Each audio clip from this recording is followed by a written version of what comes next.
Assalamualaikum warahmatullahi wabarakatuh, sahabat semua. Video kali ini aku nak respon pasal kenyataan Maulana Asri Yusof yang mengatakan Allah turun ke langit dunia secara hakikat dengan melihat pada zahir hadis, dan mengatakan orang yang mentakwil hadis tersebut merujuk kepada falsafah Yunan. Apa-apa pun, kita tengok video dia dulu. Hadis turun ni, Tuhan turun setiap malam ke langit dunia. Apa makna turun? Apa makna turun? Apabila turun dia tak naik ke? Turun tu mana daripada tempat sebenar lah, daripada tempat sebenar kalau kita nak kata. Kalau kita kata, kalau sebut tempat tu sudah sebut makhluk dah tu. Tak tempat yang sesuai dengan dia. Kita tak sebut tempat apa tak apa, daripada kedudukan dia tu lah. Daripada kedudukan dia tu, dia turun. Lepas tu dia orang-orang hak jenis takwil, dia guna akal ni banyak. Sebab mutakallimin ni kan, ahlul kalam ni dia banyak guna akal. Tempat rujuk dia banyak falsafah Yunan. Falsafah Yunan itu kalau kita belajar molek akidah tu nampaklah mana falsafah Yunan. Cuba tengok. Ada satu hadis sahih yang mengatakan Allah Subhanahu Wa Taala turun ke langit dunia setiap sepertiga malam terakhir. Hadis tersebut adalah yang bermaksud Tuhan kita yang Maha Agung dan Maha Tinggi turun setiap malam ke langit dunia ketika telah tersisa sepertiga malam terakhir. Ia berfirman, siapakah yang berdoa kepadaku, maka aku akan mengkabulkannya. Siapa yang meminta kepadaku, maka aku akan memberikannya. Sesiapa yang memohon ampun kepadaku, maka akan aku ampuninya. Hadis riwayat Bukhari dan Muslim. Ibn Hajar Al-Asqalani mengatakan terdapat beberapa perbezaan pendapat dalam masalah turunnya Allah ke langit dunia. Pertama, golongan musyabbihah. Mereka mengartikan secara zahir dan secara hakikat. Kedua, golongan Khawarij dan Mu'tazilah. Mereka mengingkari kesahihan seluruh hadis-hadis yang berbicara tentang nuzul. Ketiga, golongan majoriti salaf. Mereka melalukan sahaja apa yang warid dalam hadis, beriman dengannya secara ijmal serta menyucikan Allah dari kaifiat dan penyerupaan. Lihat dalam Fathul Bari juzuk 3 halaman 30. Jadi, yang memaknakan lafaz turun secara zahir, yakni makna hakikat adalah kaum musyabbihah. Dan makna turun dalam kamus adalah bergerak dari atas ke bawah atau bergerak ke tempat yang lebih rendah daripada tempat semula. Arti semacam ini mau tak mau mesti mengandungi kaifiat dan penyerupaan antara Allah dan makhluknya, yakni tasbih. Pandangan ulama Ahlussunnah mengenai hadis nuzul ialah penolakan makna zahir. Ulama Ahlussunnah menolak keras makna zahir seperti bergerak ke arah bawah kerana ia mustahil bagi Allah Subhanahu Wa Taala. Allah disucikan daripada sifat fizikal, yakni jismiyah, dan batasan, yakni tahayyus. Dalam masalah turunnya Allah dalam hadis nuzul, kita ada dua pilihan. Pilihan pertama yang dipilih oleh majoriti salaf, iaitu menerima hadis tanpa membahaskan maknanya secara mendalam, membaca teks hadis sebagaimana adanya tanpa mengubah konteks atau menentukan makna khusus, meyakini kemahasucian Allah dari segala sifat yang tak layak baginya. Pilihan yang kedua yang dipilih oleh ulama mutaakhirin, mentakwil hadis dengan makna yang lebih sesuai, seperti turunnya cahaya rahmat atau turunnya malaikat kasih sayang, seperti pendapat Al-Baydawi yang mengatakan turun bermakna cahaya kasih sayang, bukan perpindahan tempat. Lihat Fathul Bari juzuk 3 halaman 31. Ibn Hajar Al-Asqalani, beliau berkata turunnya malaikat rahmat adalah takwilan yang lebih sesuai. Makna hadis juga boleh diserahkan kepada Allah, yang tafwid, sambil menegaskan kesucian Allah. Lihat Fathul Bari juzuk 11 halaman 129. Imam Malik menyatakan turun sebagai urusan Tuhan yang tetap, tidak berubah dan menunjukkan kekuasaan Allah, bukan sifat fizikal. Lihat Syiarul A'lam An-Nubala juzuk 8 halaman 105. Jika ulama hadis telah memberi pandangan mereka, kenapa kita masih berdegil dengan pandangan kita sendiri? Sedangkan kita tidak ada kelayakan langsung untuk mensyarahkan hadis.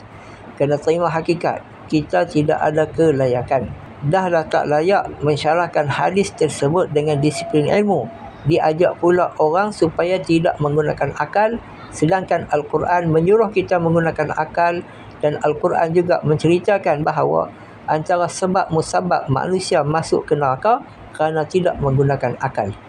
Mana-mana ajaran sesat akan menyuruh pengikutnya tidak menggunakan akal, sedangkan ahli sunnah menggunakan akal sebagai menyokong kebenaran Al-Quran dan As-Sunnah dan tidak melebihkan akal dari Al-Quran dan As-Sunnah.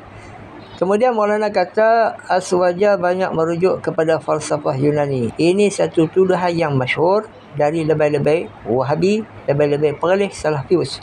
Setakat hari ini, mereka tak dapat membuktikan dakwaan bahawa tempat rujukan Aswaja adalah falsafah Yunani. Hanya tuduhan tanpa fakta. Adakah ahli falsafah Yunani bincang pasal Allah, sedangkan ahli falsafah Yunani ada yang tidak bertuhan dan ada yang menyembah dewa-dewa? Kod celah mana kata mereka ni bahawa ahli falsafah Yunani dijadikan tempat rujukan ulama mutakallimin Aswaja? Pembohong cukup kuat, kencing cukup kuat. Untuk lebih jelas, jom kita tengok video penjelasan daripada Baba sepanjang. Allah duduk atas arah. Arah baru ke? Baru. Pas duduk tu apa? Diam. Allah sifatnya diam. Arti Allah baru. Sabit tu hak kasar dia ukur kupur tu. Tapi ni tak sedar kasar nak hurai dia faham. Itu dia. Apa kata Tuhan turun? Tuhan turun. Dalam hadis sebut turun oleh Tuhan kita. Turun tak apa? Turun. Ibarat daripada gerak. Berpindah dari tempat yang tinggi kepada tempat yang rendah. Tu lurahnya. Turun. Mana ibarat daripada gerak. Turun, naik. Ibarat daripada gerak. Bila kata malaikat turun, musyrik ke tak?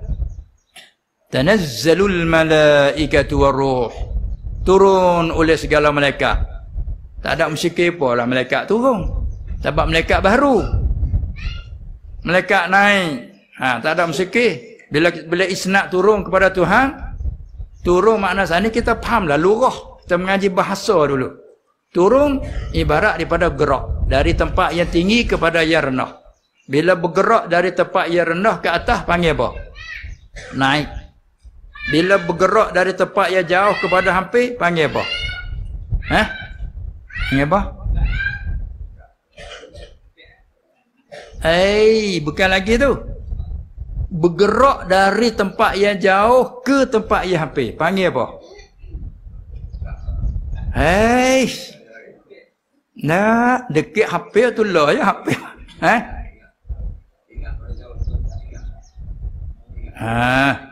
Cuba lagi aninya. Sesak le bahasa satu alat ilmu dia panggil.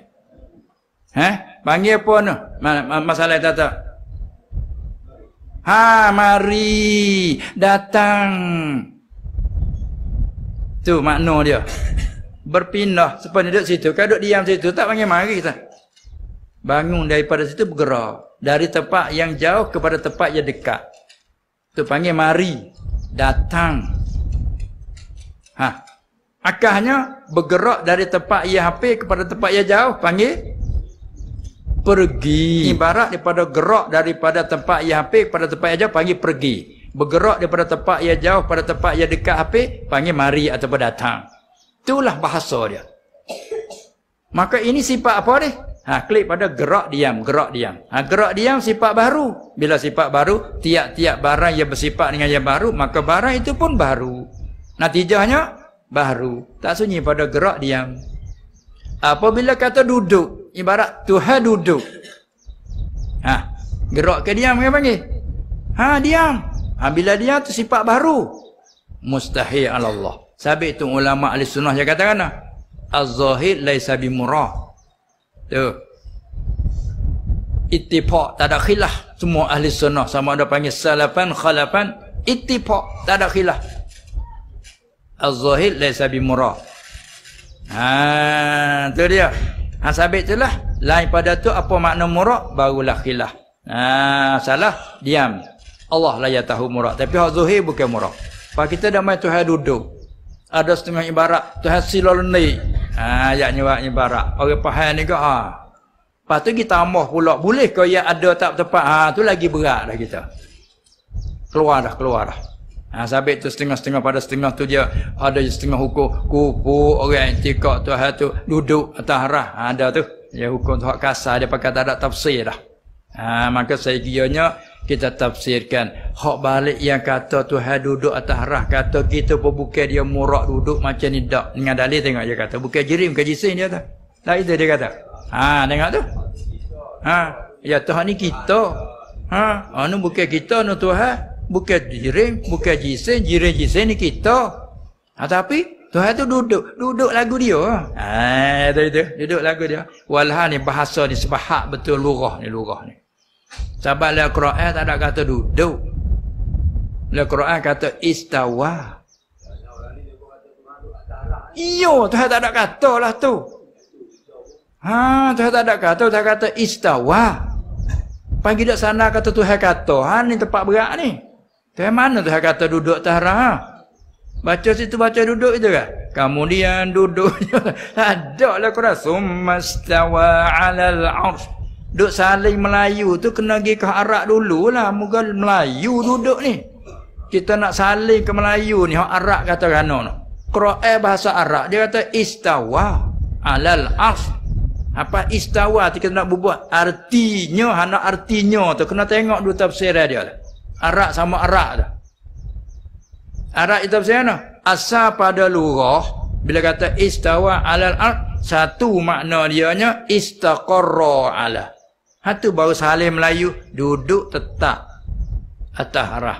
Satu lagi jalasa, duduk macam kita duduk gini. Tu satu arti.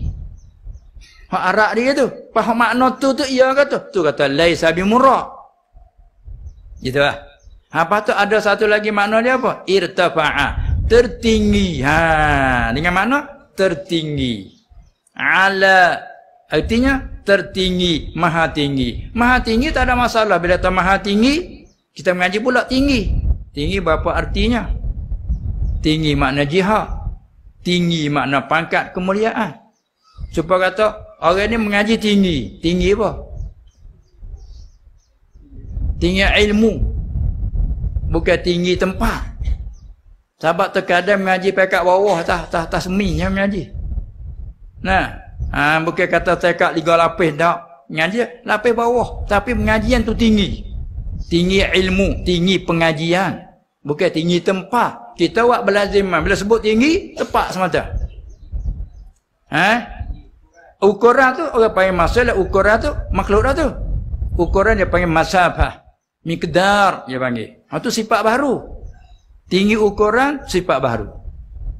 Mari nak ukur baju. Baju jubah pakai berapa tinggi? Tinggi 120. Tu tinggi ukuran miqdar dia panggil. Tu sifat baru. Kalau kata Tuhan maha tinggi, tinggi ukuran berapa meter? Ini tanya gitu lah. Tu tak kena mengena tu kata mustahil atas Allah tu. Baik, rasanya hampa faham kot noh. Jangan tanya budak-budak Wahabi salah pius. Mereka ni pentaksub Maulana asli. Tak kira apa jadi, mereka akan tolak ulama muktabar kalau pandangan ulama muktabar tak kena dengan selera tokoh-tokoh mereka. Tak percaya kalau tengok dalam komen. Akan timbul makhluk benak bersanad ni. Kesimpulannya, apa yang diajarkan oleh Maulana Asri bukanlah ajaran ulama salaf dan khalaf, tetapi itu adalah ajaran mujassimah. Tak mau percaya, lantak pilah kat hampa. Ada pun kisah. Sekadar itu saja. Assalamualaikum warahmatullahi wabarakatuh.